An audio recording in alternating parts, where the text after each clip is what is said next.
దుర్మార్గం చేసే కాడ, నోరు కొట్టే కాడ, కడుపు కొట్టే కాడ, బల్ల కింద చేయబెట్టే కాడ అక్కడ సిగ్గు శరం ఉండాల్సింది. దేవుడి దగ్గర సిగ్గు శరం అని దేవుడి దగ్గర పనికిరావురా.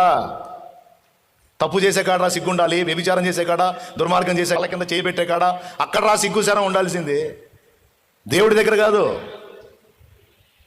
దేవుడి దగ్గర నన్ను నేను మరిచిపోతా. ఆయన నా ఉనికికి కారణం ఆయన, నాకు ఊపిరి ఊదింది ఆయన, నాలో పని చేస్తున్నటువంటి వ్యవస్థ అంతటిని ఈ రోజుకి నడిపిస్తుంది ఆయన. ఈ దేహాన్ని నాకు ఇచ్చింది ఆయన. మరి ఆయన కాకపోతే ఎవరిని మహింపరచాలి? నేను మనుషులకు భజన చేసుకుంటా, మనుషులు అడుగులకు మడుగులు ఒత్తుకుంటూ తిరగాల నేను? నా దేవుడు రా, నా దేవుడు, నా దేవుడు, నా దేవుడు, నా దేవుడు. చూడండి, ప్రపంచం అంతా ఏనాటికైనా మన రూటుకు రావాల్సిందే కానీ మనం ఆ రూటుకు పోతామా?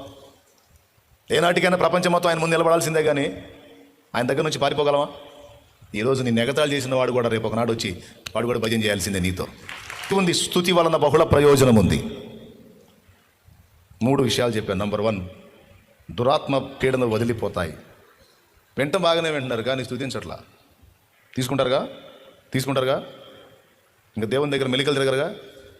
సిగ్గులు మైమరచి తన్మయించి ఆరాధించాలి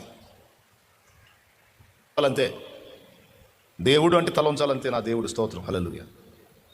అలాంటి హృదయం ఎవరు కలిగి ఉంటారో వాళ్ళు ఇక తోకల్లాగా ఉండరో, తలల్లాగా main main main main main main main ప్లేస్లో వెళ్ళిపోతారు. ఎక్కిస్తాడు దేశం యొక్క ఉన్నత స్థలముల మీదకి. వాళ్ళని ఎక్కిస్తాడు దేశం యొక్క ఉన్నత స్థలముల మీదకి. ఇప్పుడు అంటే బెండ్ అయిపోవాలంతే. అది కూడా సైన్యములకు అధిపతి. హల్లెలూయా. బంధకాలు.